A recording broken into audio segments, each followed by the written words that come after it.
TV.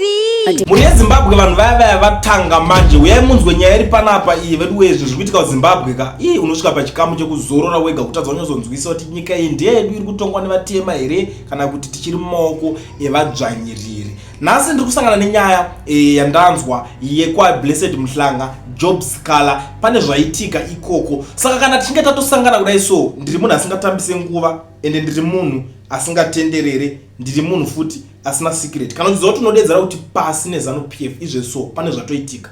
Tanga nekulike this video right now kuitira kuti ZANU-PF yacho iboikane. Job Scaler arambidzwa kuenda kunoona Blessed Mhlanga uyo journalist ari mukati akasungwa nenyaya yemavideos ekwa comrade bombshell Blessed Gesa. Job Scaler arambidzwa kuenda kupinda. Anza kubvunzwa kupinda mukati kuti munoningirira. Nyaya yacho iyi yabudiswa neiye Job Scaler ndiye atobuda chiti the regime has refused me to see our incarceration people's journalist Blessed Mhlanga at Harare remand prison today in the morning. The officer in charge of the day, Superintendent Shurek, told me that he has been advised by the Commissioner General of Prison, Moses Chiwovu, that he should not allow me to see Dara. I was accompanied by NDWG Northern Region Facilitator Dr. Uraya Zembe, Tauya Chinamasa, Isaya Ndawana, and the AMH Stable Deputy Editor Tangai Chipangura. A free democratic society does not behave the way we see happening in Zimbabwe of today. Ndo nyaya tiri kusangana nayo va Job Scaler netimu ravo varambidzwa kupinda kunoona Blessed Dara Mhlanga because of nyaya yekuti ameno andisikuziva kuti inyaya yekuti chii kuti Job Scaler vacho vanomutya vanomukwata. I don't even know kuti why are they doing this. And nyaya iyo iyi I want answers. Mr. Nick Mangwana tiri kuda ma answers. Why is this happening in our Zimbabwe? Mr. George Charamba, with due respect netimu renyu rese ramunoshanda naro ku president's office, we need answers. Why is this happening in our Zimbabwe? Yakarwirwa nana baba vedu ana sekuru vedu vakaenda kuhondo vakanosunungura nyika iko zvine zvimapo makutonga. Why is this happening in our Zimbabwe? We need answers. Izvi so tudanyatsoziva kuti chii chiri kunyatsoitika, because patinozobuda takujamuka mozotanga kutiti why mimi muri kutanga kujamuka, why muri kuvenga nyika yenyu. Isusu toda kuziva kuti sei Job Scaler wacho, sei iye munhu mutema zvako here izvozvo. Ndeipi mutemo inoti ningi haabvumidzwe kunoona ningi kujeri? Zvakatanga nani izvozvo? Zvakatanga nani kuti ningi asi kubvumidzwa kuenda kuremand kunoona ningi? Zvakatanga kupi ma restriction? Kuna vanhu vakaiswa pa restriction kuti ningi hakwanisi kusvika pakati here muZimbabwe. Zvakatanga rini? That's why ndichiganda kataura kuti isusu patiri kungopinda Third Republic munhu wese ari kuzota kushanda maoffices iwayo ngavagadzirire kuenda kumusha kwavakazvarirwa kunochera mbeva, because kana mundu hatisi kuzovasira. Because iona ka atirambe takapunyikidzwa takasungirirwa nevanhu vakaita kunge mimi mupurwa marombewo zvenyu imimiwo zvako iwewe vamheno wakatobva kupi dzetse gatya zvaro wobva wanzi kurambidza vanhu kuti vanoona munhu in our Zimbabwe. It's our country bamnimi. Hauna you know nothing about Zimbabwe. Iwewe pamwe story mungotori kana mutengesi kuhondo kwati baba kwangu ari mutengesi wakuya unoda kutiitira zveutengesi baba ndimo vanonzi vatengesi mimi. Because isusu tiri kutika tanga tiri celebrate independence in this month of April. Wanditi wakutotanga kutoita zvimwe zvinhu zvatakatodzingira varungu vacho nigirikini. In fact varungu vacho maybe vanga vasingatoite that nonsense zvamuri kutry kuita izvozvo. And the funny thing zvinoitika pane vanhu vese magatya vanenge vaita zvinhu pakuda kuti vafadze Mnangagwa, vanotoita zvimwe zvinhu they go extra mile kuti vatoita zvinhu vachivhura hombe zvokutoti even Mnangagwa wacho anotozoshamisika kuti ningi ndopa azosvika apa. We don't want that in our Zimbabwe. And toka tichitaura neizvozvo nyaya yevanhu vakaita sana Mr. Mutamba, please nyaya dzingadziongororwe. Munhu ngaadedzwa abvunzwe. Minister of Justice iwoyo nigirikini iwoyo Mudara Ziyambi, please hatisi kuda kudedzai mazita. Munoziva kuti hatikutyei ipapa, tinokubvisa hembe dzese maskati machena mukatosara matoningirikini matopfeka masaga. Hazvititorere nguva yakareba. Tiri kuti zvinhu izvozvi izvi zvinofanira kupera in our Zimbabwe. Mnangagwa is now an old man. Akungoti guys do something to protect me whatever zvaari kuita ikoko. Saka imi hamuchazive kuti maakutodzvanyirira vanhu in the name of protecting an old man. Munhu atoningirira ari kutongorova ma last kicks of dying horse. Haapedze kana 2 decades ari chiri mupenyu, anenge atoenda. ndiye munhu wamuri kuswerera muchiti muri kuda kuswerera muchiti muri kuda kuprotect. Why is this happening in our Zimbabwe? We need answers. Izve so ende kune vamwe vanhu vanozviti tisu tiri vanhu venhingirikini tiri vanhu vemaopposition. Please guys, zvinhu zvakaita sezvizvi zvinofanira kupera in our Zimbabwe.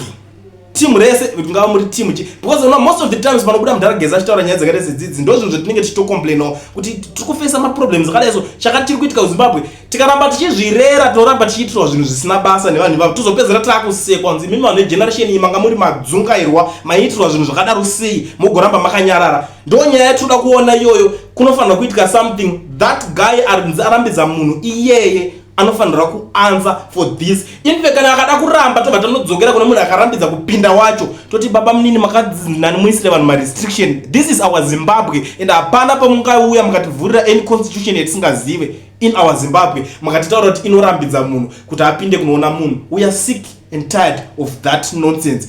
We don't want that. Mr. Ngirikini vandatotara mazita enyu mese.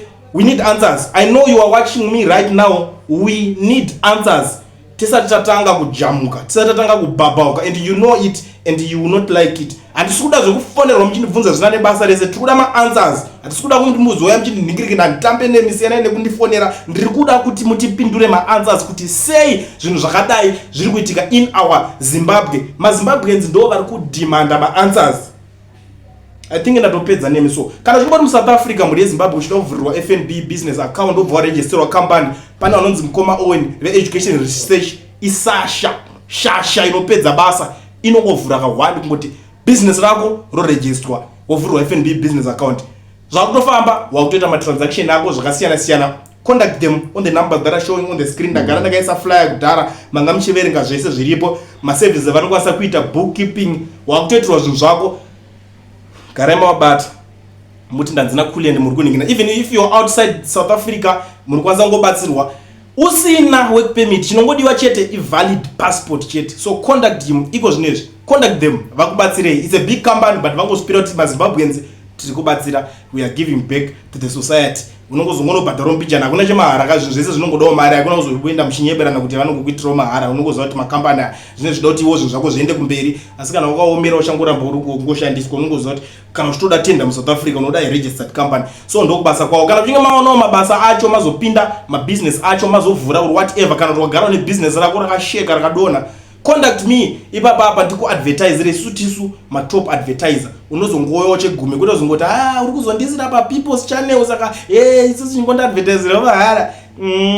People's Channel yacho studio inotobhadharwa marenda zvese zvamunoona mazilights zvese zvakazara mazikamera uchinji nevakomana vanonga vachiedita vanhu todawo mari dzavo mwedzi kana uchingopera so munongobhadharwa chegume mbijana tobva kuadvertiserai kune vanenge vachida kutaura varida kusenda maaudios vachida kukomenda on anything that is happening in Zimbabwe right now. Number dzandichasiya pascreen dzakanzi send audios 100 ton. Torai number mundisendere maaudios tienderere mberi tigadzirise nyika. Izve so sare muchinzwa umwe wenyu muchitotora namba idzodzo dzangu ipapapa mosenda maWhatsApp audios faster 100 ton.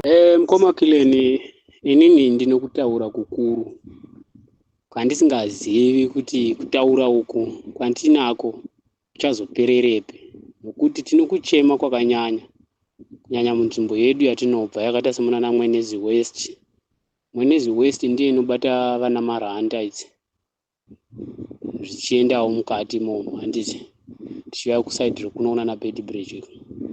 Tine kumwe kuita kwatinoita nzvimbo yedu ine nzara Mukoma zvaine nzara. Isusu sevana vari kunze kwenyika kuno South Africa tinobatana togona kuita 7 kana kuti 6 totenga upfu tohaya mota tinotikandira upfu paBed Bridge toisa pamataxi anoenda kupi anoenda kumusha. Asi zvatinoitiwa neZaki pane bandiko rakanzi Zaki sichigadzikwa bandiko riya takanzwa kuti ibandiko riri kutsvaka vanhu vakabachi vari kubira hurumende ufumi hwayo kana kuti mari dzayo.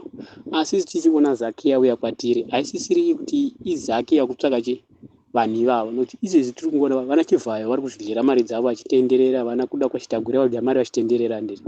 Asi Zaki yauya ichidzvanyirira isusu kuno inogona kuti inotibata tine upfu yabata vanhu vaiva neupfu huya ndehwedu isusu unoenda neupfu uya anogona kutotifonera vakomana vandabatwa so Zaki yatiri kuda mari inoda mari yakawanda zvakadai Kuti Zaki yacho ndiye yakutotinetsa pabhodha pacho, asi sizwa kuti Zaki bandiko rakaitwa richinzi ndiro kumirira zvecorruption. Isusu manya tisi pacorruption, tiri pakudi pakuraramisa vabereki kumushandire.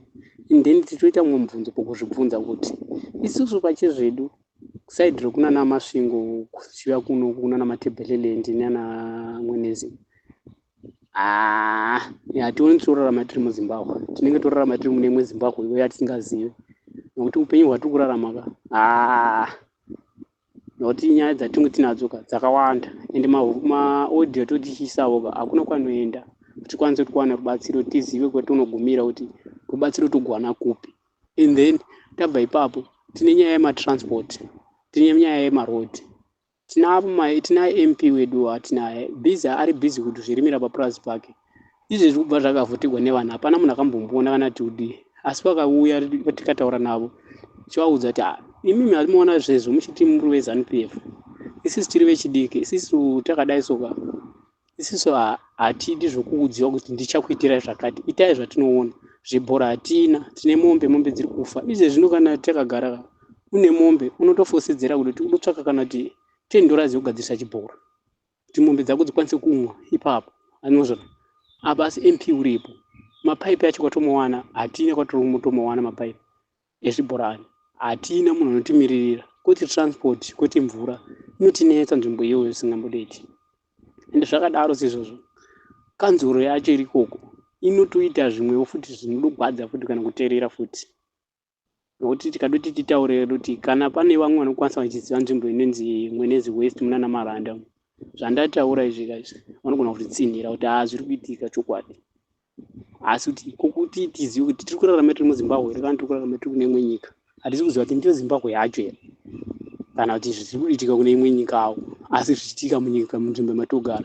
Ndotonzwa hedu vamwe vachitaura vari free of movements, free after speech, apedza kutaura vanofamba zvakanaka. Manje sipeda kuti hatikwanisi kuzviita izvozvo, kuchema nazvo tiri kuchema izvo chete, tikasvika pangava panoitwa musangano wacho unotodzingwa kuti ibva pamusangano. Ndichinji chandakaona chiri kuitika patiri isusu vana veZimbabwe, ndizvibatanidzira nchiti inini ndiri mwana weZimbabwe, inhau yekugara, kugara hwatinahwo hwakanyanyisa. Izvi zvinonzwa vanhu vachibvunza kuti kai vageza vadii pakudii. Chinhu ichi ndechedu ichi, chikanaka hachina uindi cheZANU-PF, nokuti izvezvi chatakaona kuti tinokugara mumwe unopondwa navanhu veZANU-PF takatarira isichiti isusu hatisi kuda zveZANU-PF. Way forward ndekudii? Ndini uya kumbotaura 2018 kuti vanhu ava havasi kumboda zvemavhoti ava, vanongoda kungoti tidoenda kufaiti totorovana. Uyu akapisa musha wababa vangu, indonopisa wake newababa wake newatezvara vake. Panopiswa musha woma-opposition 1, itofanira kupisa 4, kuti maZANU-PF vanenge vachizvita vakawanda. Manje tikapisa munhu wani akapisirwa musha, todududza varume pakaipa. Izvo zvinonzwa tiri kutaura muhapwa, kai vageza vadii. Saka muroda kuti chinhu ichi chageza here kana ndechedu, nokuti izvo tiri kuchema neZaki, zviri kuitika pano pabhodha, tiri mubhodha, tiri kutenderera pabhodha, zviri kuitika pano pabhodha hazvina kururama, asi zvinhu zvakanaka kuti usiti munhu wacho uri pabasa here kana kuti hasi pabasa, havana kana inifomu vanhu vacho nguva yachingomisa mota. Toda kuona zviri mukati kudini, unoona kuti chinhu chaora chinhu chaora, mbavha avo dzongozvifambirawo dzonguva dzingomisawo mota dzingoita zvadziri kuita. Saka nokuti zvinona kuti ZANU-PF yakukonewa chinhu ichi, asi ipapo ndipo tochimirira kuti timiririgwe kuti tiende mberi nemumwe munhu. Ndizvona kuti ZANU-PF yakukonewa chinhu ichi.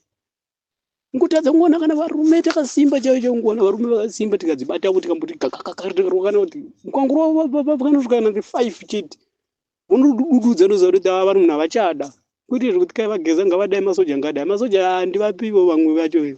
Nini kana isidire masoja ndiri tembini.